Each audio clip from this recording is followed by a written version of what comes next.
Do not be afraid.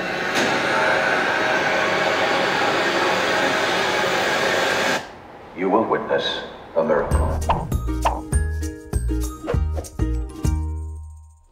Hello everyone! Welcome back to Faith.ph, and in today's video, we are in the series called Faith.ph Reacts. We are going to react to a video that is very viral today, especially for us as members of the Church of Jesus Christ of Latter-day Saints.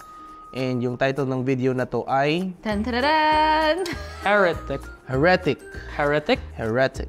Anong tamang pronunciation nun? Let's Google it. Heretic. Heretic. Heretic. Oh, Napanood niyo na ba yung video na to? may clips. May mga nag-share kasi na ibang friends. Yeah. Napanood ko na siya pero hindi lahat. Sabi kasi nila horror to.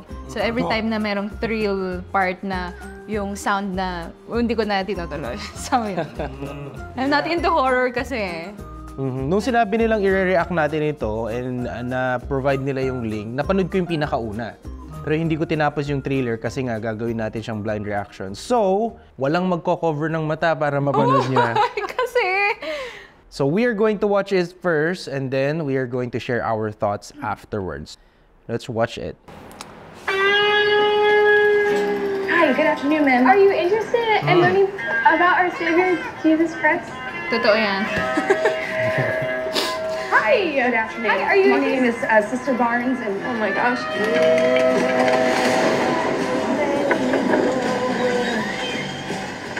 Are you interested in learning more about the Church of Jesus Christ? Come on in. We can't come inside unless another woman is present. My wife is home, is that? Totoo yan. Missionary rules here. Pinost ko talaga. Yeah. At saka totoo yung they still preach despite sa weather. Let's see their name tags. Uy, sige. Ayun. Oh. The Church of Jesus Christ of Latter-day Saints.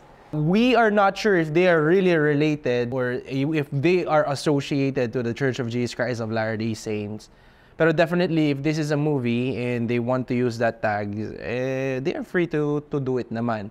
Pero we are not confirming that they are really related to the Church of Jesus Christ of Latter-day Saints. They are just really good preachers or missionaries. Actor missionary. Door knocking. Pero it's not confirmed that they are really related to the Church of Jesus Christ of Latter-day Saints. Pero it's true, yung mga ginagawa nila, na-experience talaga ng mga missionary. We are all returned missionaries, na-experience natin yan. Woman is present. My wife is home, does that come? Great. One of the rules that we have is, if sister missionaries, we cannot come in unless there is A sister. a woman present. Sabi nung lalaki, meron daw. Oo nga. So, they Ano kaya? agreed. They agreed to come in. You like pie? Yeah. My wife has pie in the oven. I can tell that you are a very spiritually curious person. I think it is good to be religious, to find your faith in a doctrine you actually believe. Well, our work here is done. Now, I will go and check on the pie.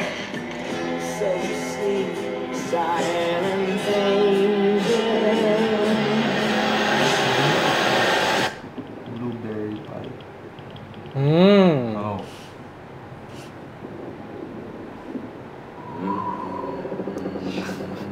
Teka. Pause. Nagets niyo yun? Yeah. Doon pa lang, yung sister na yun, or yung missionary na yun, nagkaroon ng hint. Parang impression na there's something about This is all set up. Kasi sabi nung lalaki, I'm just gonna get the pie. Pero nung nabasa niya yung candle, it's Blueberry pa. blueberry pie. So it's just, parang nagkaroon na siya ng hint na, oh, this guy is pretending na merong pie, pero yung scent lang ng candle ang meron. Anyway.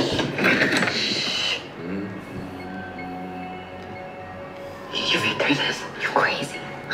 Hindi ko talaga kaya yung mga whisper. That's it. We just need to go home.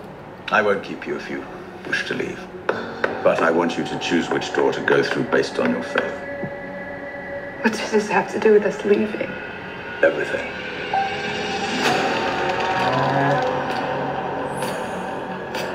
I think that we're being studied. It will make your hearts beat faster. It may even make you want to die. Do Do not be afraid.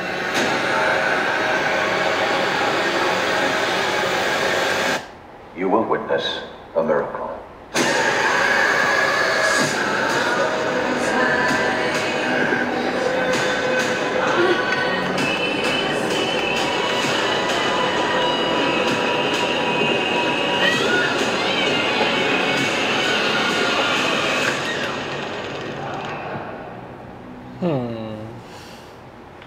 Well, what are your thoughts about that video? Well, I would say na yung experience nila, yung sa una yung they are trying to share the gospel is really true. Even I, na-experience ko yun, yung pag-share ng gospel, pero hindi nila tinatanggap, tas umulan. Yeah. Nag-i-snow, bumabagyo, mainit. Para sa akin, lalo na dun sa part na yung... May maze na, Joe.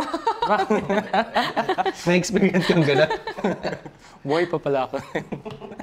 Pero yung minsan nga hindi ka papansinin ng mga tao, minsan sisimangutan ka pa or what. And then, share ko rin later yung experience ko about dun sa pag-heed ng mga warnings. There's a question that we can discuss. Nangyayari ba ito? If you serve a mission or if you become a full-time missionary of the Church of Jesus Christ of Latter-day Saints. Actually, maganda nga ito. They produced this kasi it serves as our warnings and cautious sa mga cautious? Caution.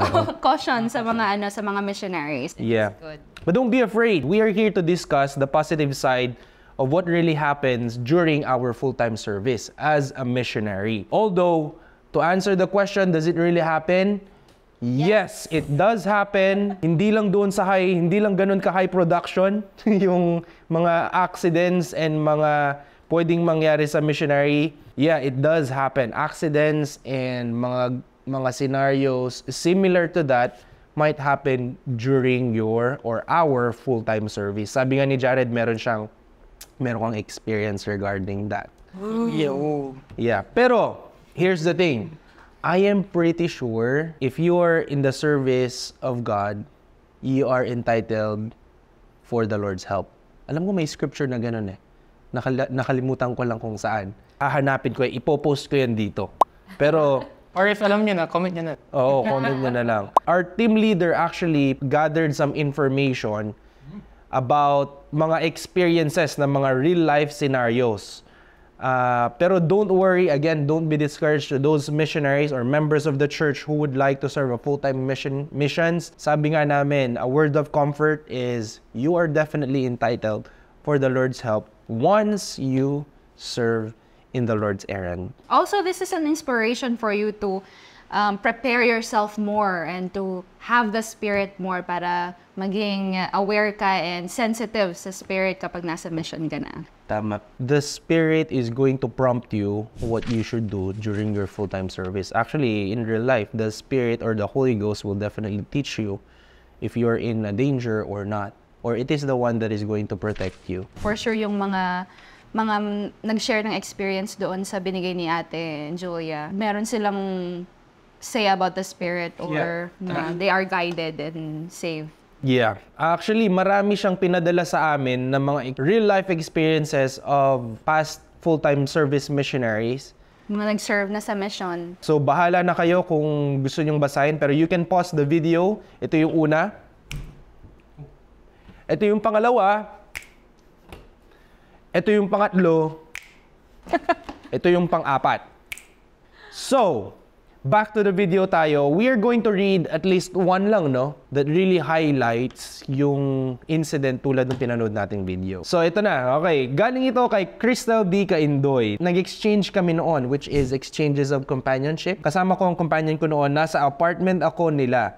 Ang lakas ng pakiramdam ko na dalhin ang mga gamit ko sa room. That time, dinala ko yung sa akin sa room. Then, natulog na kami. Nung time na yon, di talaga ako makatulog. Tapos lumakas yung ulan. Then narinig ko, sinisira ang pinto namin, pati window. I heard the still small voice. Sabi, don't wake your companion up and be quiet. Tahimik lang talaga ako, just praying na di magising kasama ko. at di sana umakyat sa room namin yung magnanakaw. I didn't even try to make sure na i-lock yung door kasi malakas yung pakiramdam ko na sabi wag na wag ako gumalaw, baka malaman nila na nasa taas lang kami. Then nawala po ang ingay, umalis na sila. Pag-alarm ng phone ko, nauna yung kasama ko bumaba, tapos sumigaw siya, "There's a break-in!" Doon ko na-gets bakit ayaw ipagising sa akin ng Holy Spirit yung kasama ko. Imagine kung ginising ko siya tapos nagsigaw siya, baka nasaktan kami. Oh! Gladly, she followed the promptings of the Holy Spirit. And yun nga, confirm nga na meron talagang nagnakaw sa kanilang mga gamit downstairs. And Crystal's story is parang another proof na meron talagang challenges na experience sa mga missionaries. And it's also a proof, together with the stories that we posted earlier, it's also a proof that God protects these missionaries. Di ba sabi mo kanina, Jared, meron kang story that you would like to share? Siguro parang kabalikaran kay Crystal. Instead of listening sa prompting, parang binaliwala ko lang siya. So isang gabi, pauwi kami ng bahay ng companion ko. Parang may nagpa-prompt sa akin na mag-ingat sa pag-drive. And then, parang binaliwala ko lang kasi parang wala namang mangyari, gabi naman na. Parang, kasi malapit lang yung bahay kasi. Tapos, a few minutes later, biglang nag-prompt ulit. Then, binaliwala ko lang din for the second time. And then, bigla na lang kami nabangga. What was the prompting? Parang mag-ingat lang sa pag-drive. Sa pag-ride ng bicycle. Bicycle? Ng car. Ay, ikaw nag-drive? So there was a prompting na mag-ingat ka or maybe slow down or mag-ingat, maging banayad sa pagmamaneho. Pero Jared did not listen, so nabangga kayo. Yeah. Wala naman masyado nangyari sa inyo. Wala. We're good. Even until today. You were protected in that sense, pero if you really listen to the promptings of the Spirit, Walang danger. walang danger. So, yun yung bagay na sana na-control mo, no? Pero there are still some factors na talagang nangyayari tulad nga ng mga experience na binasa natin. May mga factors pa rin na uncontrolled talaga. Actually, meron pa nga mga experiences na namamatay talaga yung missionaries during mission. Actually, nung nabanggit mo yun, naalala ko yung safety zone. Yeah. Sa mga missionaries kasi merong instructions na we have to watch yung safety zone. It gives us instruction na maging obedient and aware and respect yung mga nasa paligid namin. Sa mga hindi nakakalam of what missionaries do, we have also rules that we follow sa mission. And that would help us be protected from the temporal side of things. And of course, we also need to consider yung spiritual side of things, that is the reason why we follow certain rules. Hindi siya basta-basta ang pag-serve sa Panginoon. It requires everything. We can help the missionaries with kindness kasi iba yung sakripisyong ginagawa nila. Yeah, shout out to all missionaries. Thank you very much for your service. And if you see one, kausapin niyo sila. Yeah, talk to them. Mahirap na yung pinagdadaanan nila. They already sacrificed a lot. And yeah, just be friendly and talk to them. Ask them about their beliefs. They're not here to really push their beliefs on you.